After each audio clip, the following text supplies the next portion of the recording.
Hello, my name is Nikki and welcome to my 2023 first TBR of the year. So this is for January and you might have been on my channel before and you might realize that I don't really do TBRs, and the reason why I'm doing them now is literally because my backlog of physical books has gotten so big that I need to do something to kind of control it and hold myself more accountable. So that's really what I'm trying to do this year. I think that's really the only goal that I have. I made a whole video that was like my goals of 2022 and I haven't really even rewatched it because I was like, there's like no way that I've accomplished even half of those, so whatever.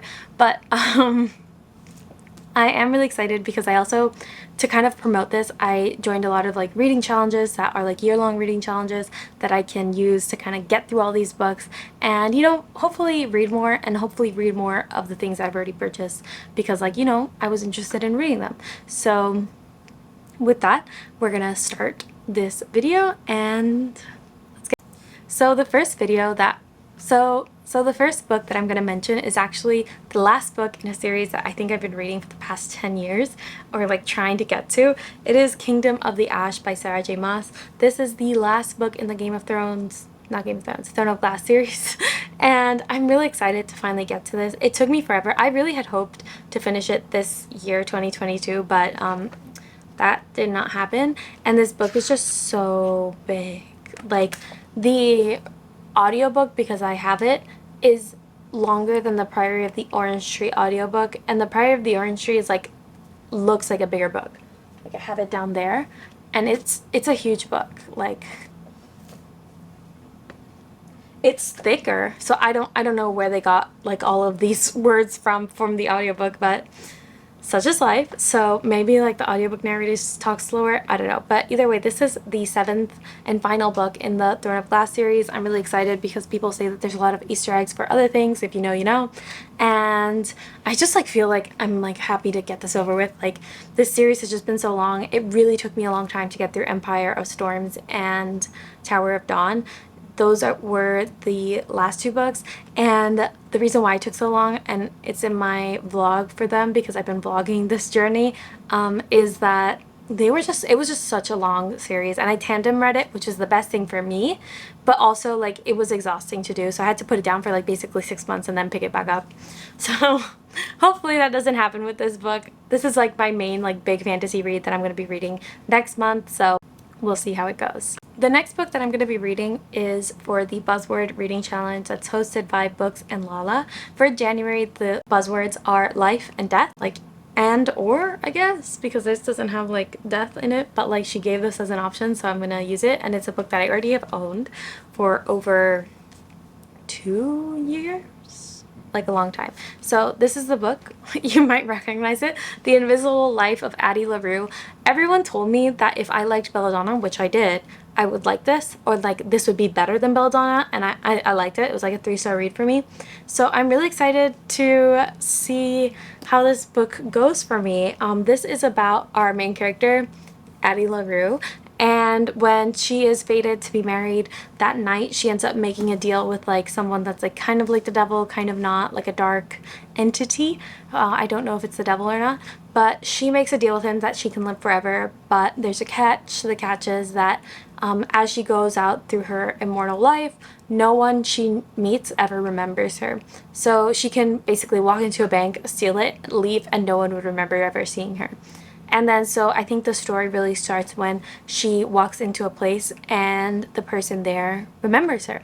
So that's, you know, that's a series. I don't know if it's a love triangle. I don't know what it is, but I'm excited to finally get to this book. I actually have never read anything by V.E. Schwab, so I think it'll be interesting to see what I think.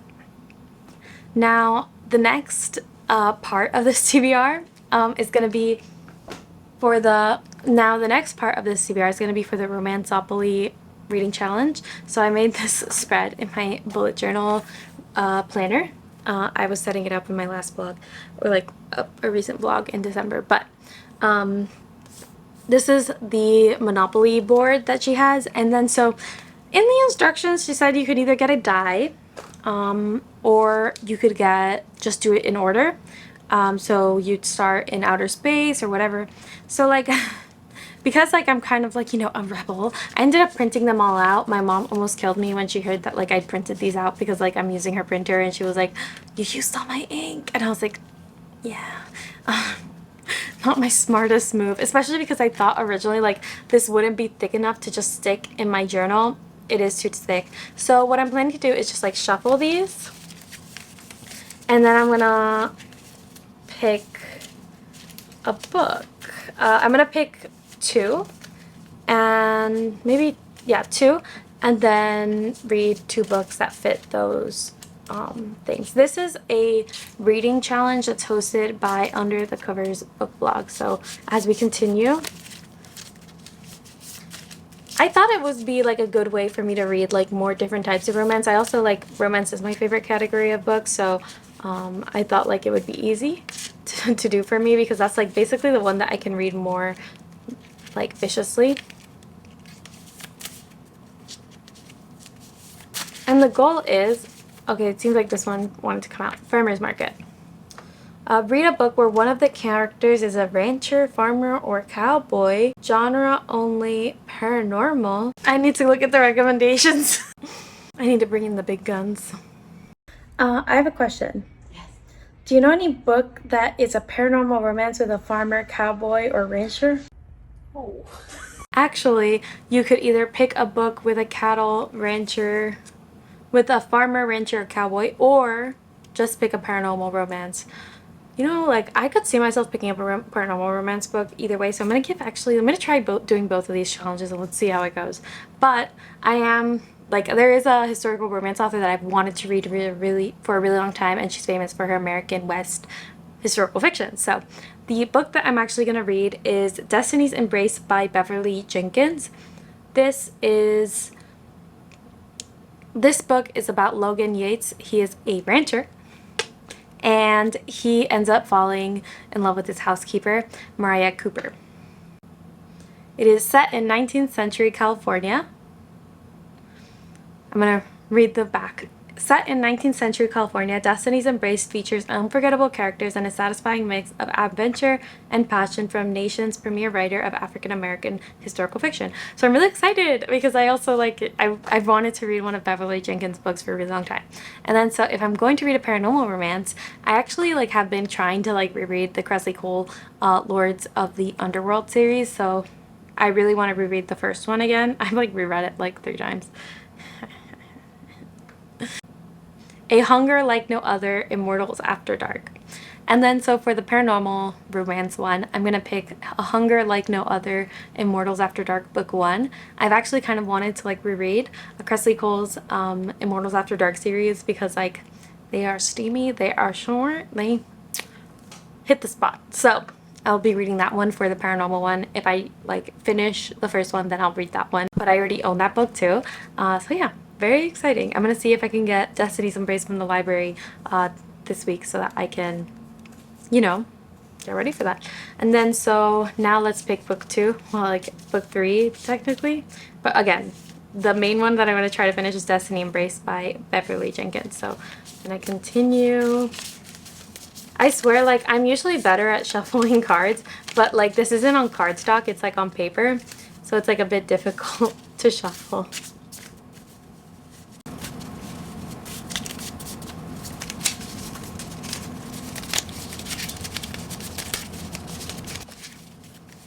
I'm trying not to look because I can kind of read through the back.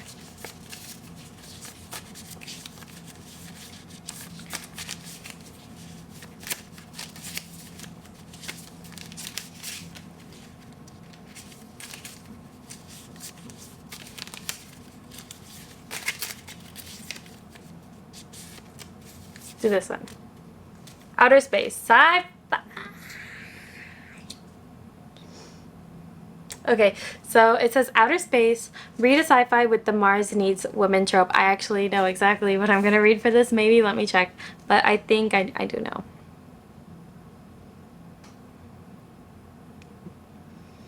I love sci-fi romance. It was my discovery that I realized when I started reading books again this time. Okay, so the 2 first ones that they recommend are Choosing Theo and Ice Planet Barbarians, which I do recommend. Both of them, I've read them. Let's see. I want to like clarify.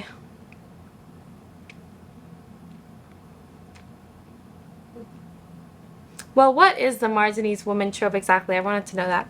Well, it means that for some reason, usually it's been some kind of chemical warfare or disease, the alien species' male population vastly outnumbers their female population. Often, whatever has caused such disparity between genders has also rendered females infertile, although not always. This means that the race is dying out and they need women. And voila! Guess what Earth has?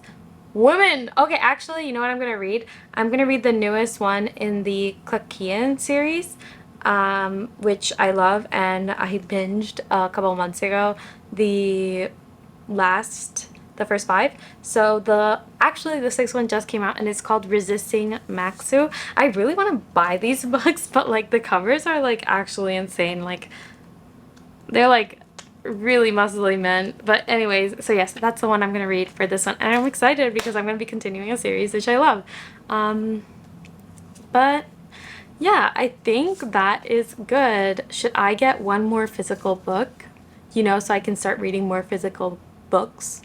Especially because I doubt that I'm only gonna read like 5 books next month, especially since I'm traveling.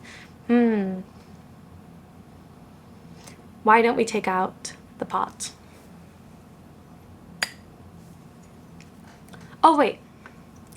And then so the last book that I'm going to be reading in the next book that I'm going to be reading in the month of and then the next book that I'm going to be reading in the month of January is obviously my book club pick, or like the one I co-host. So then the next book that I'm going to be reading, which is like really exciting, is going to be for the book club that I co-host, the Confused Queens book club. I'll leave the information down below in case you want to join us, but we're going to be reading the newest book in the Folk of the Air like universe, and then the next book that I'm going to be reading in January is going to be The Stolen Heir. This is actually the book club that I co-host. That's their book pick. Surprise! This is actually the newest installment of the Folk of the Air series that is by Holly Black. I'm obsessed with Holly Black. She's one of my favorite authors. And you know what? I feel sad that I haven't gotten into Book of the Night, but like everyone says it's not that good, so I'm not going to get into it yet. But I'm really excited for it. I've pre-ordered it. It's obviously not out yet, but it comes out, I believe, January 3rd. So stay tuned for that. And if you want to join us in our book read, link down below. And then the last book that I am going to read, I'm going to take out my little book. I'm also doing the 12 book challenge, so I'm trying to read one of the books that I picked out from the 12 books, one a month. I'm going to try to start. Do I own any of these books? No, I do not. So we will start with Guild, because that's like the one that is actually an ebook. So Guild is by Raven Kennedy, and it is a King Midas retelling. I don't know much about it other than that. I know it's not everyone's cup of tea, but I think I'll probably really like it, and I'm gonna read it, you know, next month. So yeah, I hope this wasn't too messy. Hopefully as I make more TBRs and I complete them, they will get better. But with that, I'll see you next time. Let me know if you have any recommendations for any of the prompts. I actually thought just now a book that you could use to actually do the farmer's market prompt if you wanted to do paranormal plus farmer, rancher, whatever. You could actually technically do Morning Glory Milking Farm. It's a monster romance. It's like loosely interpreting that prompt, but it works. Check the trigger warnings. It is non-human. Anyways, I'll see you next time. Thank you so much for stopping by. Let me know if you are making TBRs in 2023. Bye!